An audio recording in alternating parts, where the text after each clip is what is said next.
Raúl Ramírez, bienvenido a esta conversación, a este café. Estamos acá en esta improvisación, en esta conversación en el canal de la Universidad Tecnológica Metropolitana, en UTEM TV. Raúl Ramírez es un investigador y académico del Instituto Tecnológico y de Estudios, superiores de Monterrey. ITESUM. ITESUM. Ay, qué enredado eso. TEC de Monterrey. Ahí sí, todos conocidos por TEC de Monterrey, correcto. Y de Monterrey a Chile, ¿qué andas haciendo por estos lados? Hombre, bueno, antes que nada, ¿qué tal? Muchas gracias por invitarme a esta conversación, me siento muy honrado y muy contento además. Tuve la gran fortuna de recibir a un profesor directivo de UTEM. Él se hace acreedor a una beca otorgada por una institución bancaria, y de todas las opciones que tiene en el mundo, escoge al Tecnológico Monterrey, interesado en las últimas aplicaciones de tecnología educativa, y tengo la fortuna de recibirle a Miguel Sanhueza, querido amigo, y de ahí empieza la relación, ¿no? Tratamos de firmar un convenio que no existía, de intercambio estudiantil, para que chicos del TEC de Monterrey puedan venir a Chile, que es que es muy común, ¿verdad? Que los alumnos del TEC de Monterrey vengan a Sudamérica, particularmente en Chile, y para que alumnos de la Universidad de UTEM vayan a la ciudad de Monterrey a revalidar ciertas materias. O naturalmente, como sucedería con estudiantes de Chile, teniendo la oportunidad, muchos de ellos escogerían Europa, Canadá, Estados Unidos, pero también los hay que escogen India, China, Japón. Muchos escogen Chile y Argentina. Yo he conocido chicos que vienen a Chile y Argentina, bastantitos. Acá entonces igual hay dos relaciones más fraternas que tienen que ver. Uno, que somos dos instituciones de educación superior bastante reconocidas en los distintos países, en México y en Chile, y con una proyección hacia las tecnologías y también hacia, digamos, las tecnologías aplicadas a la educación. ¿Cómo han ido desarrollando ustedes eso de las tecnologías en educación allá en Monterrey? Bueno, el Tecnológico Monterrey siempre ha sido pionero.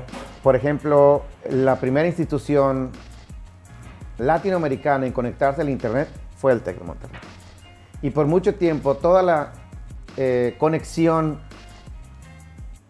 hacia el Internet del país era a través del Tecnológico de Monterrey, a través de un enlace que se tenía. Estamos hablando de la época de entonces siempre hemos trabajado cercanamente con IBM y con Apple para adoptar tempranamente las tecnologías en la educación, pero a mediados de los 90 empezamos un esfuerzo amplio, con una gran inversión y gran capacitación, y son tres, siempre en toda iniciativa tecnológica son tres pies: lo tecnológico, el recurso humano y los procesos. Entonces empezamos a modificar los procesos educativos para adoptar nuevas tecnologías y procesos de capacitación extensivos con los profesores. Nosotros le llamamos el rediseño.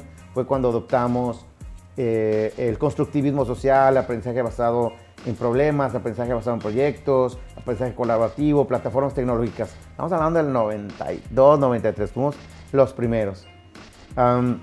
Ustedes, ya que van siendo como la vanguardia, como los pioneros en definitiva con esto de las tecnologías hacia la educación, ¿cómo podrías explicar que la educación, porque pareciera que todavía nosotros tenemos como esta concepción de que la educación es impartida por un maestro en vivo, ¿no es cierto? O sea, una cátedra muy direccionada, ¿no es cierto?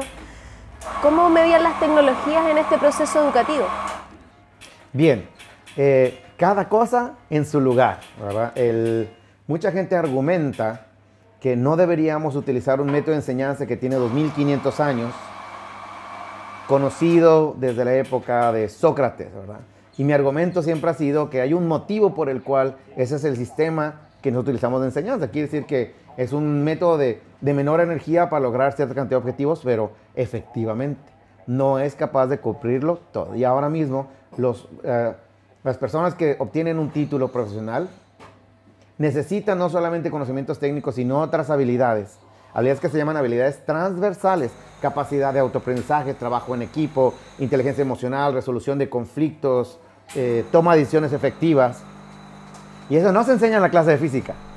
¿Sabes?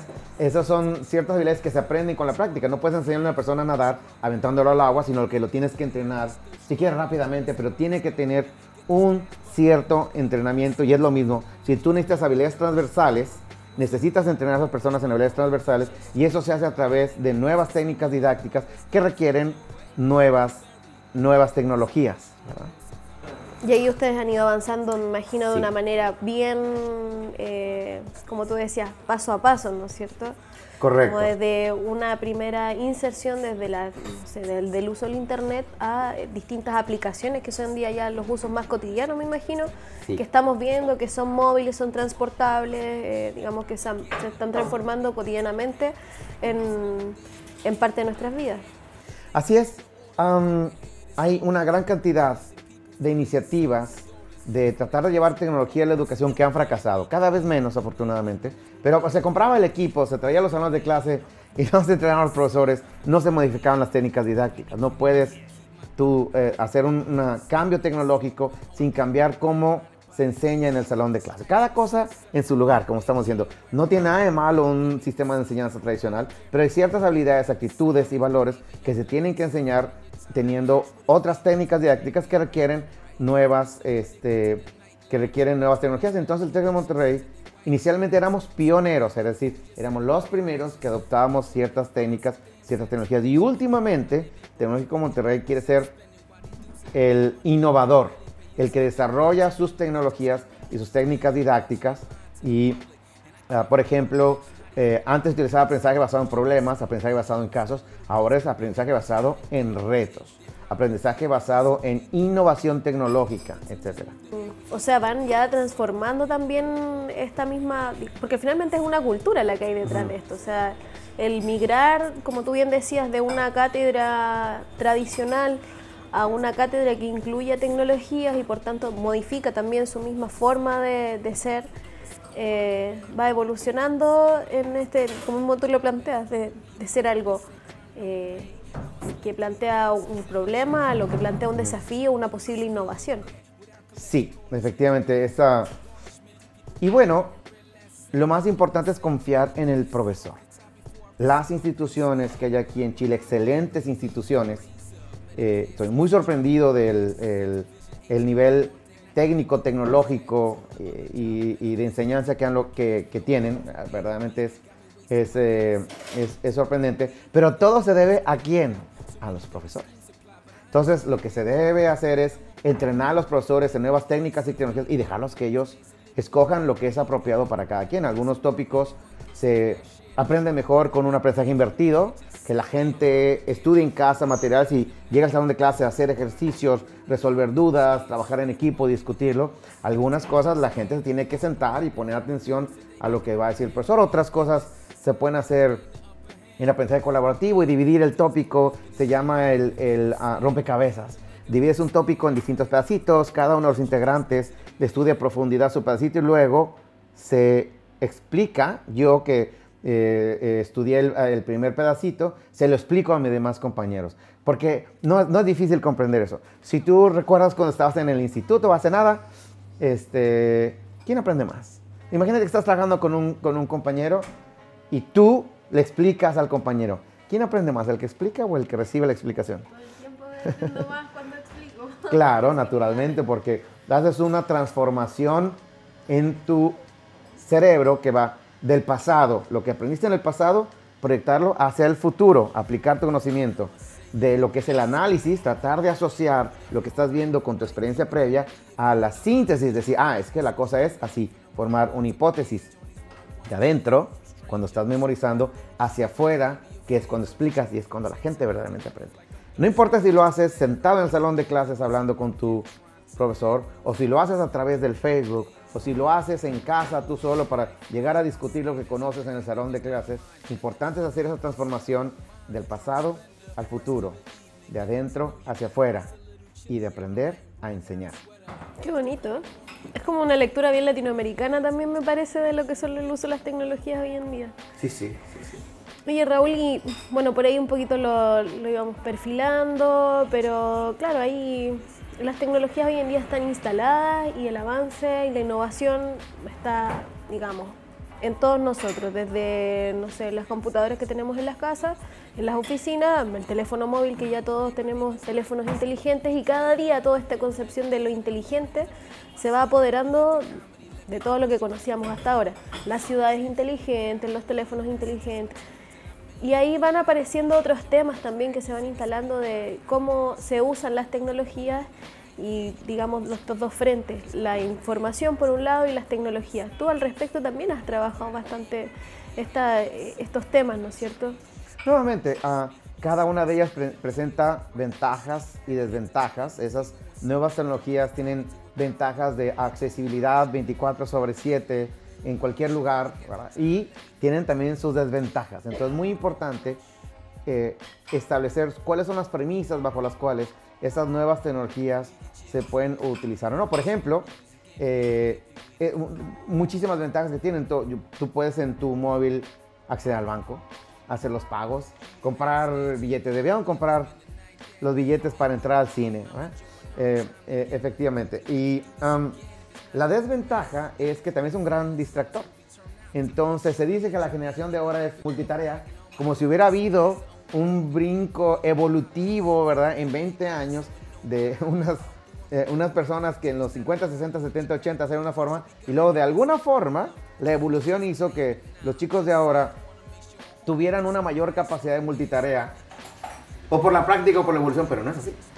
¿Cómo entonces? Porque se distraen igual, claro que sí. Se supone que el chico puede estar en el Facebook y en el celular y escuchando la clase. ¿Cuánto que no? Que tú dices que estás solo en una parte de esta. Tiene que estar igual en el momento para enfocar, hombre. Para un trabajo superficial todos lo podemos hacer, todo el mundo en su momento cocina, escucha música, pero cuando hay que enfocarse, ¿no? Es una de las principales desventajas. La segunda desventaja es nuestra seguridad y nuestra privacidad, ¿verdad? Esa es una gran consideración, ¿verdad? La seguridad de los datos es una de las principales preocupaciones que hay hoy en día. La cantidad de robo de identidad es enorme y la exposición que tenemos nosotros es también muy grande. Hay cosas que antes tú podías hacer en privado y que en todo caso pasabas la vergüenza entre algunas personas, superabas y seguías adelante. Y hay un dicho que dice, pueblo chico, infierno grande. Y la internet se acaba de convertir en un pueblo chico. Cualquier cosa que sucede se ve reflejado en las redes sociales y no es un pueblo chico. Es un pueblo enorme, claro. Entonces el infierno puede ser increíble. Se ha visto caso tras caso tras caso de personas que se ven expuestas a través de vídeo, fotografía, que no era la intención de ellos. Te puedo platicar casos horribles de gente que comete una estupidez porque antes no tenía las consecuencias, que 2, 3 años después siguen sufriendo las consecuencias de esos actos, ¿verdad? Entonces es muy importante tomar en cuenta la privacidad y la discreción. La discreción en línea y personalmente siempre es una buena consejera. Y ahí hay algo que es bien cierto, porque muchas veces podemos ver que justamente esos casos que se inmortalizan, no sé, también hay muchos casos acá en Chile que han ocurrido, que podrían haber en otro contexto y tal vez no se hubieran enterado nadie, pero efectivamente había acceso a la tecnología, hubo forma de registrarlo y luego se viralizó y quedaron ahí para siempre inmortalizados. Pero justamente es eso, o sea, las tecnologías no son precisamente las responsables de la privacidad de las personas, sino que son las mismas personas. Correcto. Cada quien, como ejemplo, porque esto yo creo que es muy importante. El caso en particular que me viene a la mente es, estaba yo en un centro de investigación en Inglaterra y viene la policía. Y se entrevista con un par de personas y claro que me pica la curiosidad y pregunto qué ha sucedido. Y dicen, bueno, aquí tenemos trabajando a una chica, le pudo haber pasado un hombre, y ella tenía un novio que estaba alejados y para su cumpleaños, algo que es muy privado y que cada quien tiene derecho a hacer lo que le venga la gana en su vida privada y en su cuerpo, no es algo que no lo juzgo de ninguna manera, pero le envía un video donde ella está desnuda. la persona que recibe el video lo publica, el desgraciado. Eso sucedió 2 años antes de que yo viera el ingreso de la policía. Cuando me entero de eso, busco el nombre de esta persona 2 años después. Y aparece. Lo encuentro en la internet, en toda su gloria, me explico. ¡Qué horror! ¡Qué espanto! ¡Qué cosa! ¿Me explico? ¿Cuál era la necesidad? Afortunadamente en muchos países existe la ley del olvido, donde la gente puede enviar notificaciones a los medios de que esos contenidos se bajen porque violan la privacidad de las personas. Pero ¿cuál era la necesidad? Lo mismo también, la mayoría de las personas, la enorme cantidad de el robo de identidad que sucede no es por fallos en la tecnología. Vamos a platicar de eso en un minutito más, ¿verdad? Pero las mismas personas se exponen porque no entienden la dimensión de lo que puede suceder cuando los datos personales están expuestos en la internet. Las mismas personas dan y comunican las contraseñas, las cuentas y las contraseñas y datos personales que los exponen a robos de identidad y robos de fondos, etc. A veces te envía un correo electrónico que dice, tu cuenta de correo en la universidad ya se venció, se llenó de información. Necesitamos que nos des este dato. No engañan a nadie, pero se le envían a millones de personas. Y en millones de personas al menos uno va a caer. Y esa persona va a sufrir un robo de identidad. El otro es, me llamo Mugabe Melimbe de Zambia. Mi esposo ha fallecido, dejó $10 millones en el banco y yo también estoy muy enfermo y te los quiero donar a ti. Entonces uno dice, ¿cómo no? ¿Cómo no? Entonces dicen, ¿cómo? Y luego te indican que te van a transferir a tu cuenta bancaria, como si se pudiera transferir de Zambia a una cuenta en México, en Chile, pero ellos necesitan cubrir unos ciertos gastos. Entonces necesitas, a cambio de esos millones de dólares, pues que envíes $1,000, $2,000, $3,000 para cubrir los gastos de los...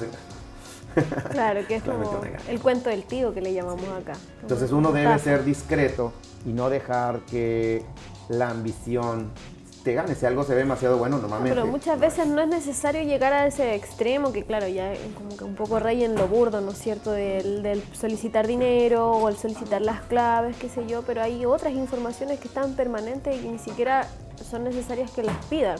Bueno. No sé, por ejemplo, las redes sociales hoy día son un fenómeno un tráfico de información personal muy importante y en donde paulatinamente se han ido tomando medidas dentro de estas mismas redes de políticas de privacidad o de seguridad que muy pocos la conocen y por demás muy pocos estados, muy pocos países han regulado también el uso de esas informaciones.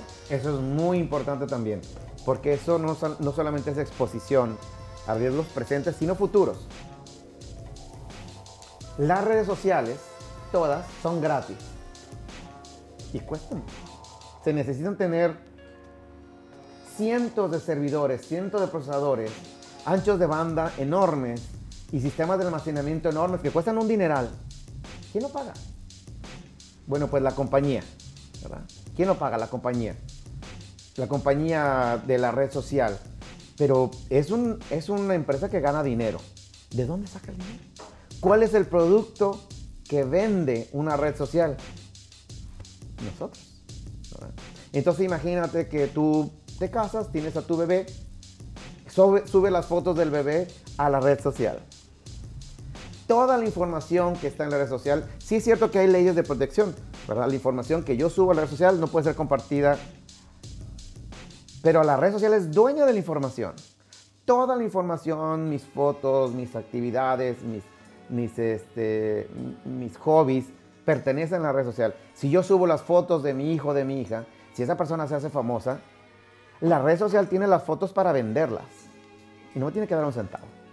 Porque yo admití, cuando me di de alta en la red social, que ellos pueden hacer con la información bajo ciertas reglas, pero aún así la libertad que tienen ellos para manejar la información es enorme para venderla. Tú eres el producto, si no, ¿cuál? ¿De dónde sale? Es un negocio, es un buen negocio. Facebook tiene un valor comercial superior a Cementos Mexicanos. Cementos Mexicanos es una compañía enorme, con una inversión enorme de capital, con plantas en Texas, en España, muchas plantas en México y otros lugares de Estados Unidos, Venezuela. y hace casas. Y tú ves los bultos de cemento, ves la maquinaria con la que producen el cemento. Y Facebook vale más. ¿Y Facebook qué es? Aire. Es un cuarto de computadoras con aire acondicionado. ¿Cómo puede valer más bits y bytes que una empresa que produce algo duro como el cemento? La información tiene un valor y el producto eres tú. Y ahí también hace poco me enteraba que otra red social bastante utilizada es WhatsApp. Y WhatsApp es de Facebook. Y ahí otra, de hecho, si no es la más importante, es la que tiene más tráfico de datos entre personas y con la mayor cantidad de teléfonos móviles afiliados. Entonces, ya no es solamente la información de perfil que podríamos decir que existe de ti, de, qué sé yo, de todas las personas que están en esta red, sino que es el tráfico diario que va indicando muchas más cosas sobre las personas y a diario. Así es, todas tus conversaciones en el Facebook Messenger y en el WhatsApp son almacenadas.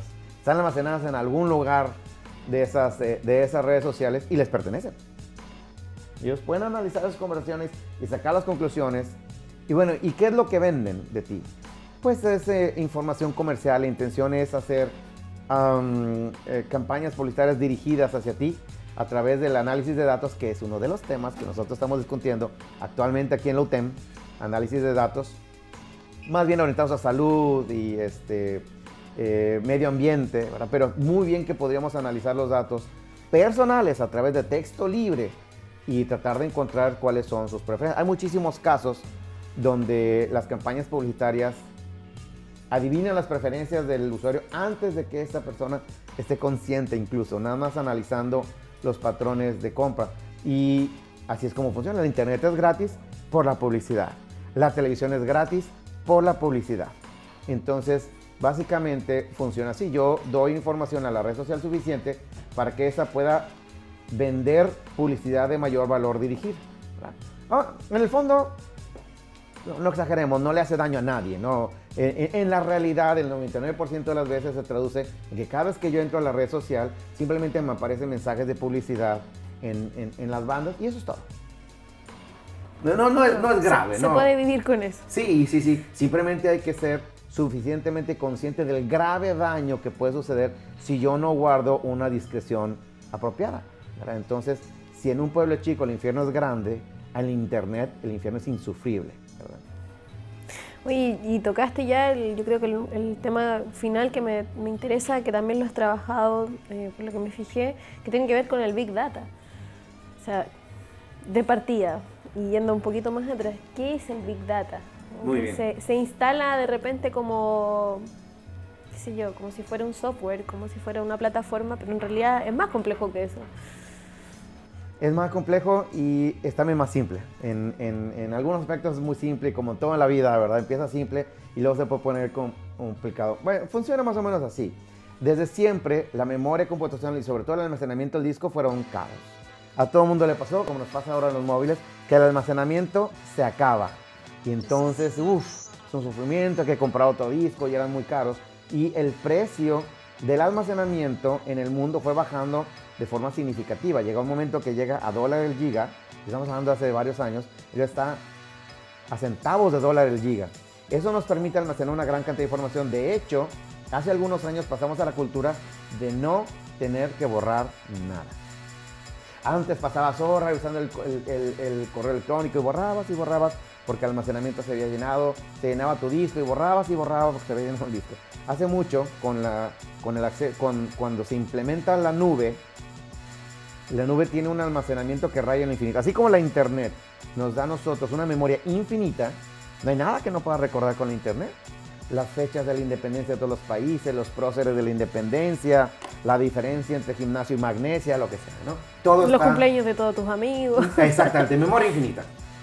La nube nos provee almacenamiento de datos infinitos. O la nube privada, ¿no? Es tan barato el almacenamiento que las compañías compran y ya no borran nada.